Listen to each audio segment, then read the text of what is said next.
CBI होगी, ED हो गई या माननीय सर्वोच्च न्यायालय हो गया, वो भेजती है। कोई पार्टी किसी को जेल नहीं भेजती है। केजरीवाल जी भी, कांग्रेस भी बहुत सारे इल्जाम लगाती है, तो मोदी जी जेल क्यों नहीं गए? कानून के लिए सब बराबर होते हैं।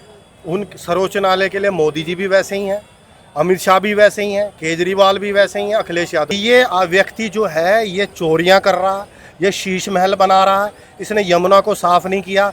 इसको जो पैसा केंद्र से मिला इसने अपने ऐशो आराम के लिए और परिवार के साथ हर महीने तीसरे चौथे महीने यूएस घूमना। ये व्यक्ति कहता है कि माननीय नरेंद्र मोदी जी प्रधानमंत्री जब यूएस जा सकते हैं तो मैं क्यों नहीं जा सकता? तेरी क्या बराबरी है मोदी जी से? वो देश के प्रधानमंत्री हैं, देश के राजा हैं। तू एक छोटी सी स्टेट का मुख्यमंत्री है जिसको पूरा दर्जा भी नहीं है। जब भी राहुल गांधी का नाम आता है पता नहीं मेरे हंसी नहीं रुकती है। केजरीवाल जी हैं वो शातिर व्यक्ति, पप्पू जो है वो तो वो मूर्ख है। तो कानून से ना खेल रहे हैं, खेल क्या रहे हैं, फुटबॉल समझ के किक मार रहे हैं उसने।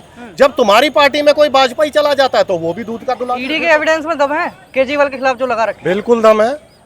जब कोई किसी को जेल भेजती है कोई संस्था, तो जैसे सीबीआई होगी, ईडी हो गई या माननीय सर्वोच्च न्यायालय हो गया, वो भेजती है। कोई पार्टी किसी को जेल नहीं भेजती है कि किसी पार्टी ने इल्जाम लगा दिया। ऐसे तो केजरीवाल जी भी, कांग्रेस भी बहुत सारे इल्जाम लगाती है, तो मोदी जी जेल क्यों नहीं गए?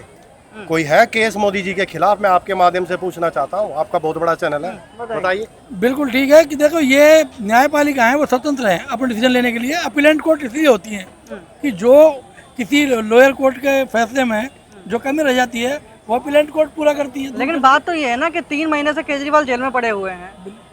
सत्येंद्र जैन और मनीष सिसोदिया को 2 साल लगभग होने वाले हैं, केस भी काफी सारा चल रहा है, तो इसमें अभी तक इतना एविडेंस इतना क्यों नहीं जुटा पाया कि आप सजा दे सकें? सर जो ईडी का प्रोसीजर है ना, वो ईडी का प्रोसीजर ही ऐसा है। ये जानबूझ के बनाया गया है? नहीं, ये ऑलरेडी कांग्रेस के टाइम से ही चल रहा है। कांग्रेस के टाइम से नहीं, मनी लॉन्ड्रिंग बिल जो आया था वो भाजपा के टाइम पे आया। ईडी तो पहले से ही है ना, ईडी तो पहले से ही है ना। ईडी के जो प्रोसीजर्स हैं उन प्रोसीजर ईडी का जो प्रोसेस जोड़ा गया मनी लॉन्ड्रिंग का, उसमें ये प्रावधान है कि किसी को भी आप जेल में डाल सकते हैं, वो नॉन बेलेबल है। किसी को भी जेल में डाल सकते हैं, किसी को भी शक के बिना पर जेल में डाल सकते हैं। शक के बिना पे नहीं, अगर उसके खिलाफ पुख्ता सबूत हैं। आप गलत बात कर रहे हैं पत्रकार महोदय। नहीं, उसमें साफ साफ है क्या करें, एविडेंस से अगर ऐसा आपको लगता है? नहीं, क्योंकि अगर पुख्ता प्रूफ है, पुख्ता प्रूफ है तो कन्विक्ट कर देना चाहिए। अधूरा ज्ञान है। देखिए मैं आपको बताता हूँ, अगर मेरे को आप पे शक है कि आप चोर हैं और मैं आप पे इल्जाम लगा देता हूँ कि भैया अगला ये चोर है, तो उसके बिना पे आपको पुलिस बुला सकती है, सीबीआई बुला सकती है, ईडी बुला सकती है और आपसे सवाल जवाब हो सकते हैं, लेकिन आपको जेल में नहीं ठूसा सकते। लेकिन अगर आपके ऊपर मतलब आप ये मानते हैं कि पुख्ता सबूत है ना केजरीवाल के खिलाफ? देखिए आप नहीं मानते हैं। नहीं आप नहीं, मैं आपसे मैं तो मानता हूँ। हाँ। मैं किसी पार्टी का नहीं। सुप्रीम कोर्ट क्या कह रहा है कि सुप्रीम कोर्ट ईडी जो है एविडेंस को नजरअंदाज कर रही है। देखिए माननीय सर्वोच्च न्यायालय सबसे ऊपर है, ठीक है, हमें उसका सम्मान करना चाहिए, ठीक है। कानून के लिए सब बराबर होते हैं।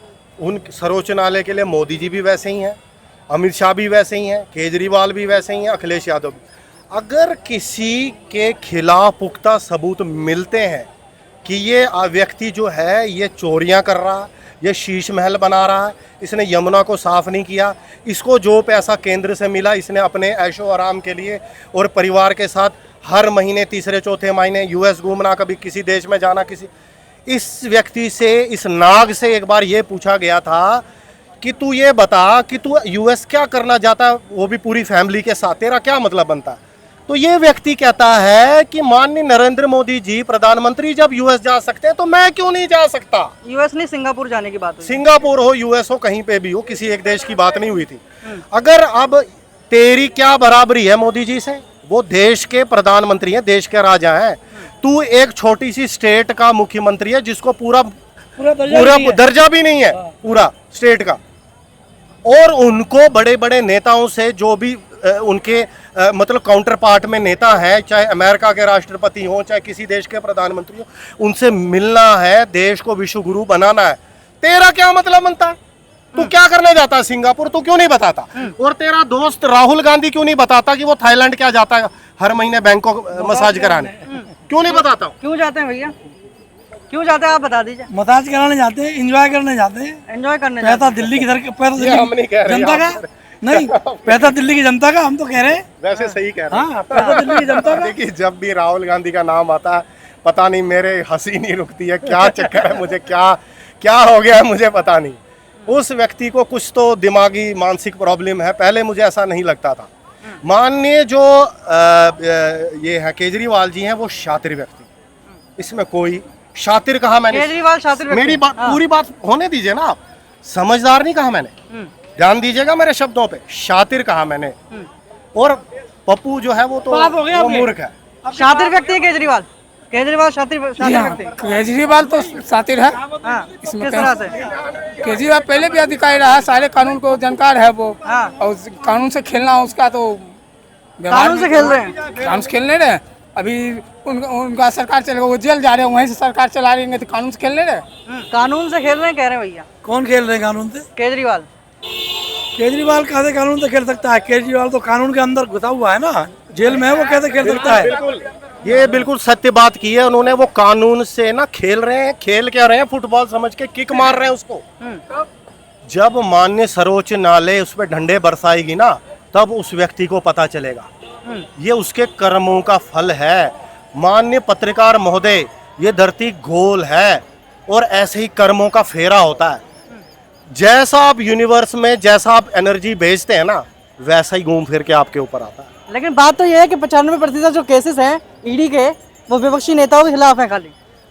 देखिए विपक्षी नेताओं के खिलाफ नहीं है, हाँ। उन नेताओं के खिलाफ हैं जो चोरी डकैती करते हैं। अच्छा, फिर वो भाजपा में आ जाते सुन- तो वो भी घाट हो जाता है। देखिए यही बात तो मैं फिर कांग्रेस और समाजवादी के लिए भी कर सकता हूँ। जब ये भाजपा नेताओं पे इल्जाम लगाते हैं कि ये भाजपा नेता चोर है, इसने इतने पैसे खाए इतने, जब तुम्हारी पार्टी में कोई भाजपा ही चला जाता है तो वो भी दूध का दुलाता है, फिर तो मैं भी ऐसा काउंटर क्वेश्चन कर सकता हूँ।